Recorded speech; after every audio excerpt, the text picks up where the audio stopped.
And welcome to the special edition of Hannity this Friday night. Biden's bribery allegations. Now, tonight, the president of the United States, Joe Biden, has been accused by a credible FBI source of taking foreign cash in exchange for policy decisions. In other words, you call that bribery. There is a mountain of evidence now to back up these very serious claims, including circumstantial evidence, hard evidence from Hunter's own laptop. We have bank records. We have text messages, eyewitness accounts, whistleblower testimony, and other recordings apparently exist. And yet this week, the Biden DOJ, Hunter Biden's attorney, they were working hand in hand to sweep these allegations under the rug forever and keep it from you, the American people. But thanks to a responsible federal judge, it did not go according to plan. Now, Hunter's sweetheart plea deal was rejected. Now, a federal investigation into potential FARA violations, other felonies remain active, and the Bidens are reportedly distraught. They should be. It is so bad that Joe Biden is now taking the next 10 days off. Too stressful for him. He's going to hang out on the beach and try and move his beach chair all by himself and recuperate. The writing is on the wall, and decades of what is disgraceful conduct now finally catching up with the Biden family syndicate. Take a look. What do you call someone this weak? Someone caught in a bribery scandal that made them millions, complicit in a government cover-up, and uses your government to get special deals for his family? You call them Joe Biden. All right, Joe's house of cards is now crumbling around him. Now, this week in court, Hunter directly contradicted his father when he admitted to taking money from China. Now, that was something Joe had vehemently denied in one of the debates. In other words, Joe got caught in a lie yet once again. Now, meanwhile, Hunter's lawyers have now reportedly been banned from calling the county clerk after they were accused the night before the hearing of misrepresenting themselves on a phone call to the clerk. And according to the allegations, a member of Biden's legal team actually pretended to represent a Republican congressman in an attempt to get evidence removed from a recent amicus filing, a court that was on the court docket. But the shady behavior didn't stop there. Look at this. This was the key paragraph this week that the judge rightly honed in on and caught wind of. And it's paragraph 15, buried deep in the DOJ's plea agreement with Hunter Biden, gifting the president's son with broad immunity for a variety of serious drug, gun, tax crimes. But that paragraph was not provided to the judge until that day, until she asked for a copy moments before the hearing. This is, frankly, appalling behavior from Hunter's legal team and Biden's DOJ. But, of course, the plea deal itself is also a disgrace.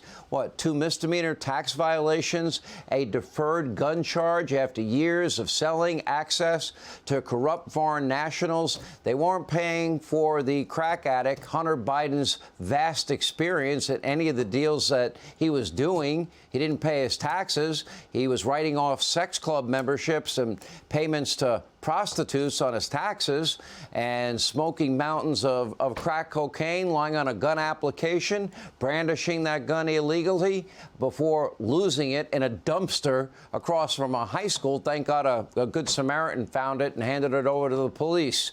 But let not your heart be troubled. Hunter remains in good standing with the bar in D.C. Amazing. And by the way, most of Hunter's possible financial crimes not only implicate himself, it implicates the big guy, his dad, the president, Joe. Now, clearly, the DOJ is not working for you, the American people. Now their main purpose is to protect Joe Biden, his son Hunter, the Democratic Party. It is now corrupt, it is politically biased, and it is taking a wrecking ball to the rule of law, our Constitution, the idea of equal justice under the law, and equal application of our laws.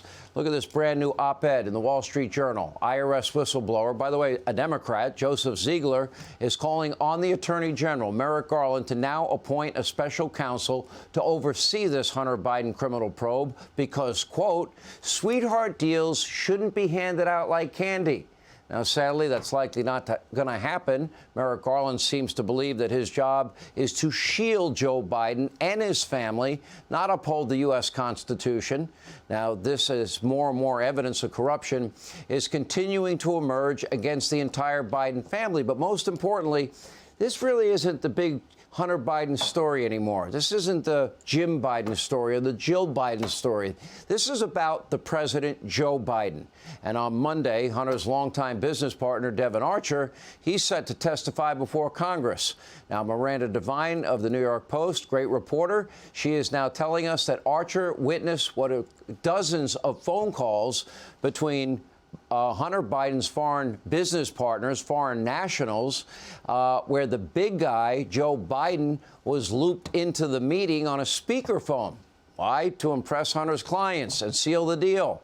Now, remember, Joe Biden swore that he never once spoke to his son about his foreign business dealings. As it turns out, Biden actively participated and then clearly lied about it to the American people over and over again, both as a candidate and as a president.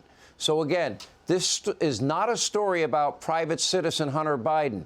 Joe and Hunter are tied at the hip on all of this.